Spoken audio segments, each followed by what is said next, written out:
Hey, everybody, it is Scott Steen with winnersandwhiners.com coming to you with the Monday edition of Today in Sports Betting. As always, I'm joined by my partner, Scott Reichel. What's up, Scotty? Nothing much. Can't complain too much. I know we're recording this a little bit earlier than we normally do, but either way, still got the same games to recap and to go over, so not much has really changed. No, we're just doing it late at night. We'll see when it goes up because we sent it to our engineer, and he's actually he's actually in Europe and overseas, so he's ahead of us. So we'll see when he posts it. But excuse me, we are shooting this at 1:18 Eastern time. So yeah, there you go. Well, Scott, let's take a look first at the college ranks. Not a lot. No ranked teams going on. Going at it. Virginia's in action. North Carolina and Syracuse, Scott. That North Carolina line has gone from 1.5 to 2.5. I know you like that Syracuse team at home. You don't want to get involved there. You got any thoughts on the total? Well, for the record, I just don't want to go against Syracuse at home. If I had to lean anywhere, I'd go with Carolina because Syracuse can't rebound the ball. I think that you can look at the first meeting and just determine that North Carolina should dominate on the boards. North Carolina had a big win over the weekend, played itself back into the field. Pretty much, I don't say that they're a lock to make the tournament, but it definitely looks pretty good right now for Tar Heel Nation. It does. So they might build on that. As for the total here, I'd probably have to lean to the over, just based on the fact that Syracuse's zone defense has really just been underwhelming all season long. And I have to assume that if Syracuse has any shot to win this game, it's probably going to have to push the pace. Because I just think Carolina, if it slows down to a half court and just dominates the boards like it should, this game could get ugly. I think Syracuse needs to get out, bomb a bunch of threes, and try to pull it out. So for me, I'd lean over, and I'd lean Carolina as well. Do I have any interest in playing Carolina? No, because I think Carolina is much better at home than it is on the road. Okay. Very good. Well, we've got one game really between ranked teams, Scott, and that is the battle for Oklahoma there, for red dirt supremacy as Oklahoma travels up to Stillwater to take on the Oklahoma State Cowboys. They played this one in Norman on Saturday and went into overtime there, and Oklahoma State was able to come away with a 94-90 win. Scott runs their win total 4 in a row, covered 3 straight. They only dropped the ball against my beloved K-State Wildcats as they only won by 7 there. Don't look now, but Oklahoma's dropped 2 straight, dropping that game to Kansas State. You kind of thought they might come out with a little fire in their eyes after going kerthunk against the Wildcats, but that did not happen. What do you got here? So for this one here, I know these teams just played and it was very close. This game seems like a toss-up to me, but at the end of the day, I simply can't bet against Oklahoma State in this spot. It really just seems like Oklahoma State went into the building of its rival and really just took care of a team that has started to show signs of, say, a couple of openings in the armor, if you want to phrase it that way. It seems like Oklahoma is one of these teams. You've seen it from a couple teams over the last couple of weeks. Ohio State is another example. Teams that might have peaked a little bit too early. And it seems like right around the tournament time, you see some of their true colors showing. And I think Oklahoma's reached that point where this team was a fringe, top 5 team, top 4 team at one point, and now it's lost to Kansas State and at home, a place where you should be able to defend against your arch rival, and still ended up falling apart there at the end. I know Kate Cunningham had to go for 40 for Oklahoma State to win that game. It's very difficult to win in Stillwater, and Oklahoma State just beat this team. I wouldn't surprise if Oklahoma wins, but I don't exactly want to back the team that's lost 2 straight games in conference. I'll take Oklahoma State. I know that as of right now, this team is unranked. However, this video is coming out before they updated AP polls. So I have to assume after beating Texas Tech and Oklahoma in its last 2 games, Oklahoma State should probably be rocking, I'd say, up 22 next to their name, something like that. Yeah, that's what I had them at around 20, 21, somewhere in that neighborhood. So if I really had to pick here, I'd go with Oklahoma State. I'd lean to the under if I really had to give a thought on the total, just because these teams played each other in the last game. You have to assume that they're not going to really change much in terms of offensive sets. I do think the defense will be very, very familiar with the sets that these teams are going to be running. I think this game should look a lot more low scoring than the first meeting. So I lean under, and I'll lean to Oklahoma State once again. You have any thoughts? Yeah, I'm going to take the desperate team here. I'm going to play Oklahoma in this one. just because I think that they don't want to let this start rolling downhill, like you said. They want to grab the reins, and I thought they'd do it after K-State. They didn't. I think they absolutely have to do it here. I think Oklahoma finds a way to pull this one out, and it is. We should mention it is Oklahoma State catching a point, so Oklahoma does have to cover 142.5 is the total there. You don't think that total sounds a little bit like a trap line? That sounds pretty low, don't you think? Yeah, although you've got two tired teams, again, they're 19, 20 years old, where they play 45 minutes basketball instead of 40. I don't know how much I buy the whole word tired thing. I do buy the tired aspect because usually you see teams have a couple of days off in between games. Now they only have one. So they did just have the one day off. So I'll lean under there though, because I think you would agree that these teams just played each other. They should know every other play that the other team's going to be running. And I don't think either team's going to reinvent the offensive playbook. So I think you'll see a pretty low-scoring game here. Yeah, and both of these teams shot really well in that game. They both shot over 48%, shot really well from downtown, especially Oklahoma. So Oklahoma might quadruple team Kate Cunningham. So we'll see what happens. Yeah, no kidding. Anything else in the college ranks get your attention today? Well, I'm going to be making a play today, which I have not made yet. But looking through some of the other matchups, it seems like a pretty busy day in the Southland Conference. Yeah. Looking through the lines here, honestly, it's pretty interesting what happened over the last couple of days of that conference, because you had some of the top teams, Sam Houston State, SF Austin, and Abilene Christian, all laying huge numbers against pretty underwhelming opponents, and all three of them lost. Awful performances by the cream of the crop in the Southland Conference. So the two of them were pretty bad, with Abilene losing to Central Arkansas, who was on a 10-game losing streak. That was atrocious. That's a bad loss, yeah. I think they were up 13 at the half in addition to that, and they choked in the second half. But that one, Sam Houston one, was bad. But you also look at the SF Austin game, and SF Austin lost in double overtime to Lamar. So I was thinking about taking maybe SF Austin in this matchup, but I'm a little bit concerned about the double overtime into a one-day off spot there for SF Austin. So I'm not really intrigued by that. So I decided to give that a pass. I would probably lean to the over anyway. You can worry about tired legs, stuff like that, but these teams already played once this season. Central Arkansas gave up 95 points.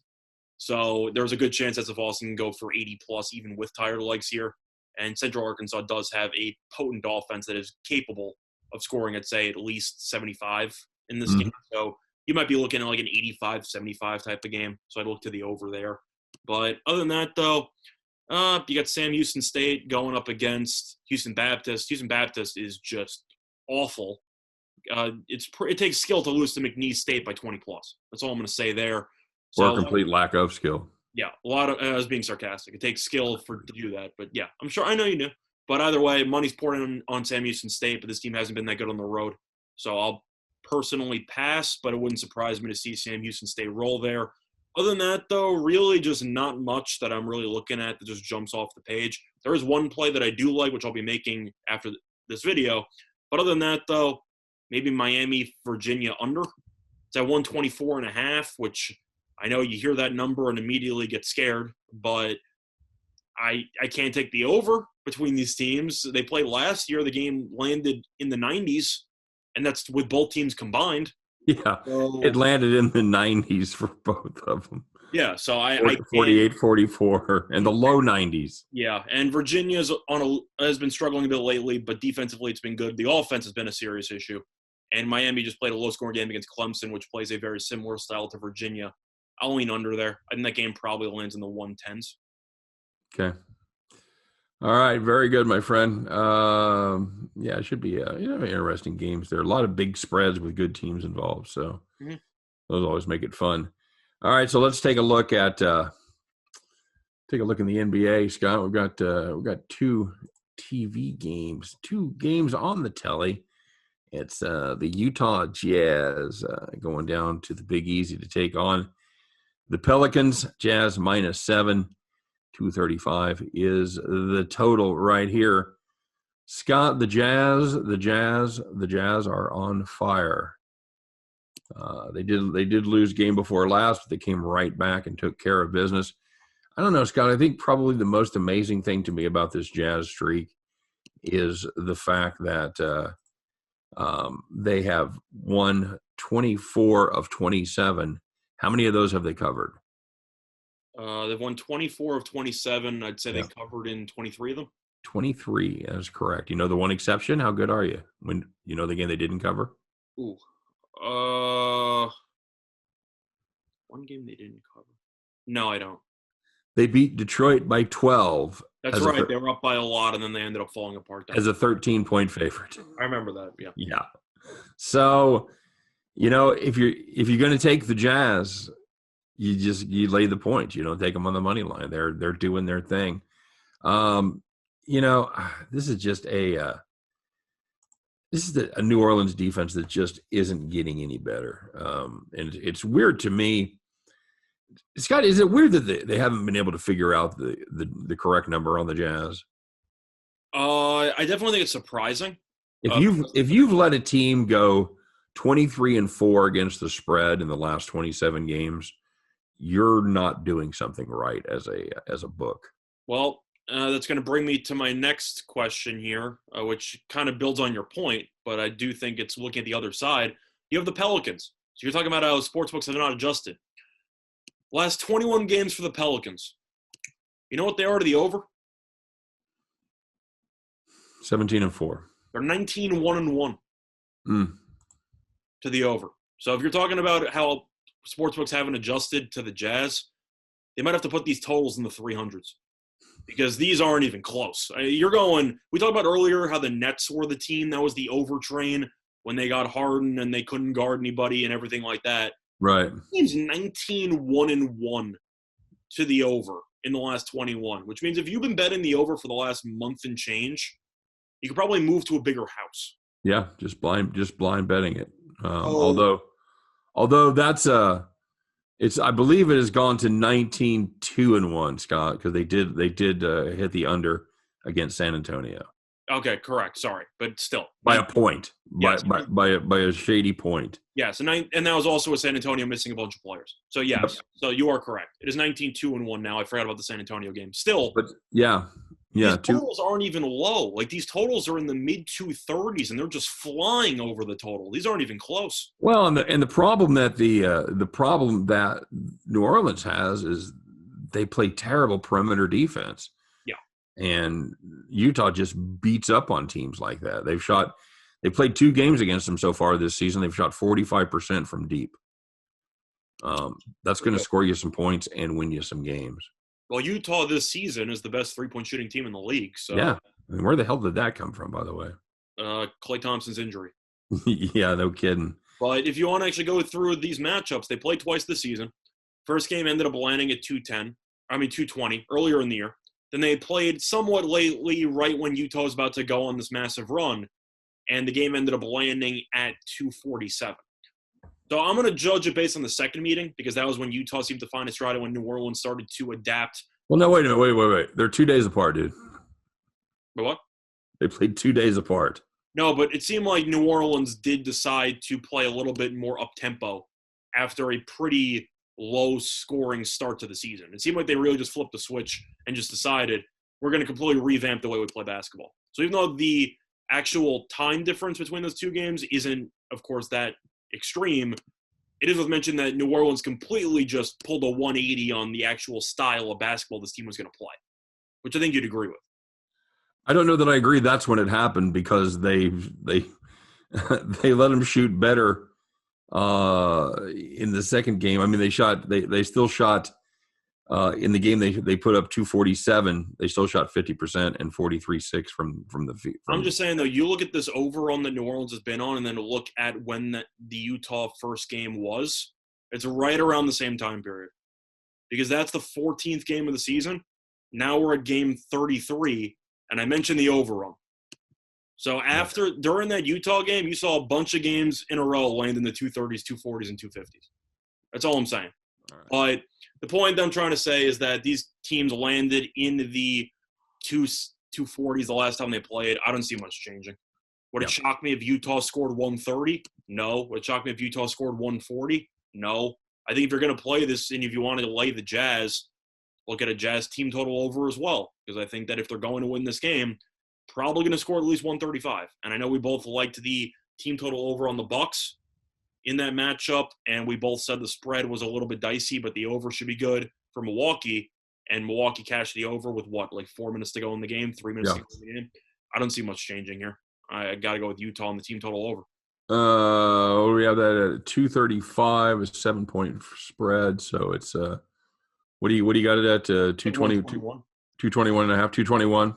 Well, 121, but yeah. Or yeah, sorry, 121. Yeah, sorry. Sure, you're going to give me the arguably the best offense in the league against one of the worst defenses probably in the history of the sport at 120. Sure, I'll take that. Yep. I don't know how they're going to go under unless Mitchell or somebody doesn't play because this team can't guard anybody. No, just dreadful. Mm-hmm.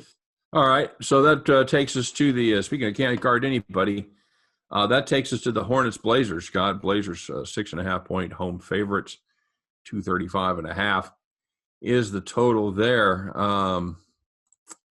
Charlotte could be missing a couple pretty key pieces there as Hayward is doubtful and Cody Zeller, starting center, is also doubtful for this Charlotte Hornets team. Is there anything to like about this Portland team? I was going to say, in addition to those two people you just mentioned, it is worth mentioning that Charlotte did play yesterday at 10 o'clock against Sacramento, and the game finished 127 to 126.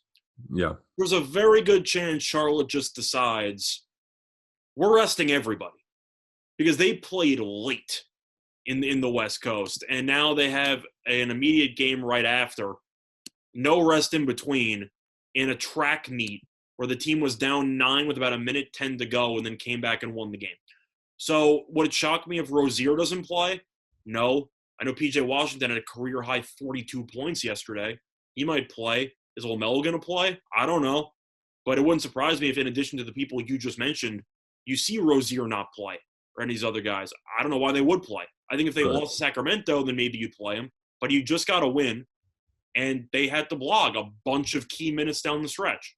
So I think you'll probably see a lot of people sit this game out. I don't think Rozier's going to play. Yeah, this is and they're in the middle where they're coming down the tail end of a 6-game West Coast swing there, and they've still got one more game against Minnesota after that Portland game. So yeah, it wouldn't be a bad spot for a rest at all. As they, of course, Scott, the problem with that is looking at the schedule here, they go into the All-Star break. Yeah. So they do have a week off. They might not fully rest, but I do expect heavy minute restrictions for a decent amount of these players. I don't see Rozier playing 38 minutes in this game. Like, I just don't see it. All right.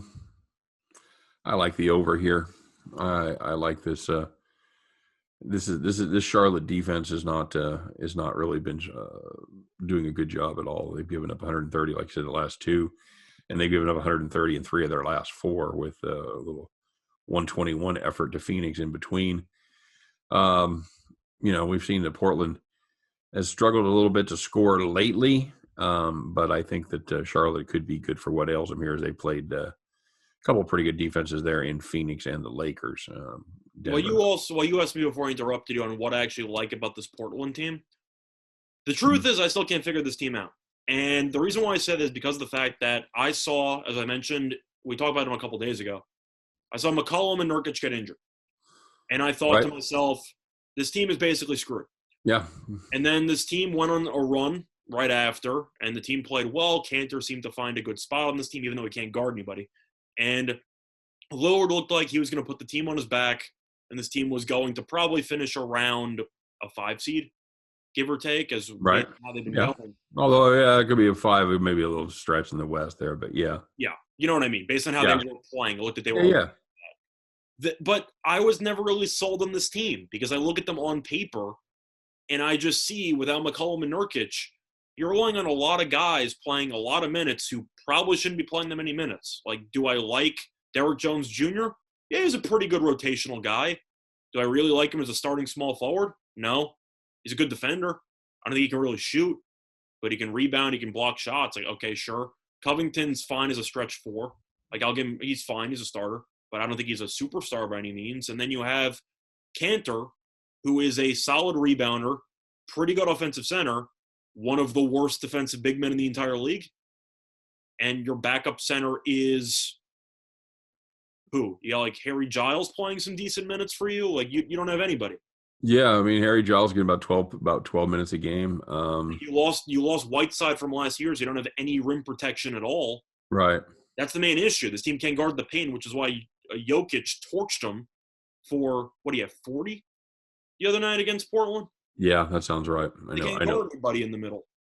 He absolutely lit him up. So Yeah, they can't guard him. So I'm not surprised Portland has suddenly fallen apart. Now, if you want to actually look at a spot here, I know Portland's offense has been bad. You mentioned the total, which as of right now I see 235.5 is the opening lines here. It's kind of similar to my thoughts on the Jazz game. I kind of like Portland team total over because Charlotte's defense, as you mentioned before, has given up at least 130 in each of its last 2 games, given up at least 130 in 3 of its last 4, with an 121 point allowing to Phoenix. And they're on tired legs, and they might be benching a decent amount of their starters. This is the ultimate get-right spot for Portland offensively. Yeah. And if they don't, this team has serious problems. Yeah, because that's going to be 5 straight losses in a game that they're big favorites and should take care of business. Well, not even just losses. I just mean offensively.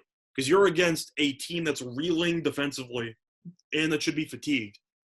And if you just can't pick this team apart, then I don't really know how you're going to stay afloat without McCollum and Nurkic for the next, I don't know, month?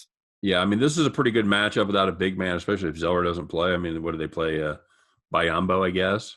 Biyombo, a little bit. I'm assuming P.J. Washington will get a bunch of minutes, but he's a power forward, of course. So, yeah, kind of.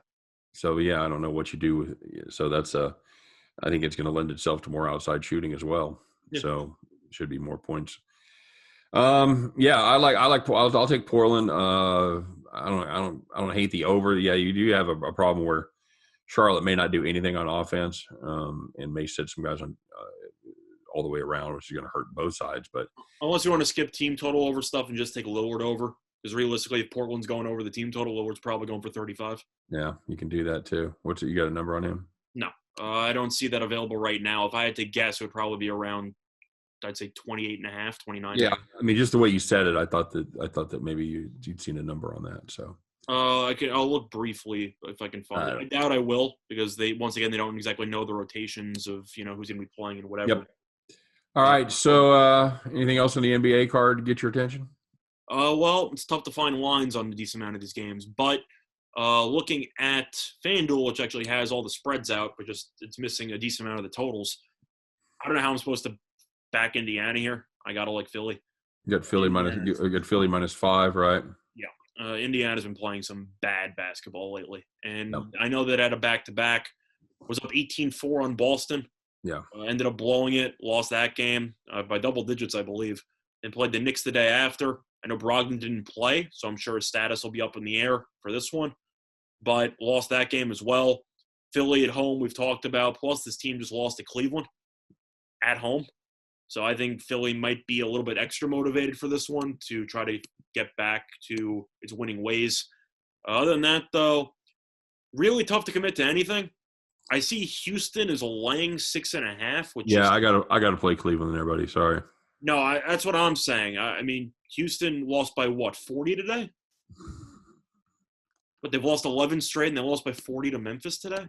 Yeah, not good. Not good. And Cleveland just beat Philly. So I got to agree.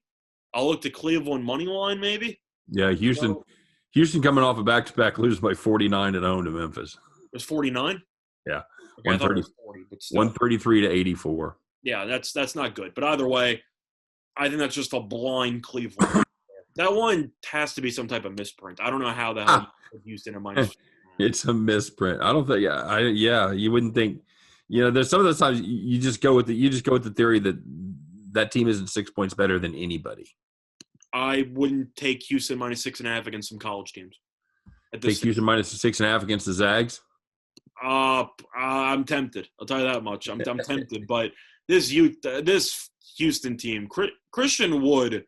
I know that the MVP awards for valuable players. He's the MVP, dude. I'm just saying this team. You're the real MVP, Christian Wood. I have to throw it out there, man. I mean, if you talk about valuable, I know that this was a long time ago. when Peyton Manning got injured, he had the neck injury, and then the Colts ended up going like 2-14, 1-15 or something, and got Andrew Luck. People posted the real MVP is Peyton Manning because his team went from being like 11-5 to 1-15. Right. I'm just saying, Yeah. Christian Wood gets injured and you lose 11 straight. I know. He's a hell of a player. That's not your MVP. I don't know what is. His stock is flying through the roof in a team that's just a complete dumpster fire. He's like one of those cartoons. You just look at him and there's just reels of dollar signs where his eyes should be just going. Mm-hmm.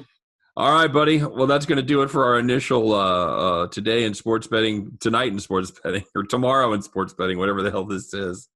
So yeah, this will be a kind of a fun deal. It gives everybody a chance to listen a little bit earlier, and get your picks in. Of course, as always, if you're looking for information even on these games or any others, don't forget to stop by and check out winnersandwhiners.com, the #1 site on the interwebs for predictive sports analysis. Winnersandwhiners.com, always there for you, always free.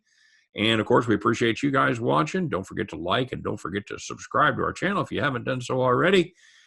For myself, for Scott Reichel, for all of us over here at Winners and Winers, wishing you nothing but the best today. Hope every one of those tickets in your pocket turns into cash money back at the window. You guys have a great day, and we'll see you tomorrow on Today in Sports Betting. Take care.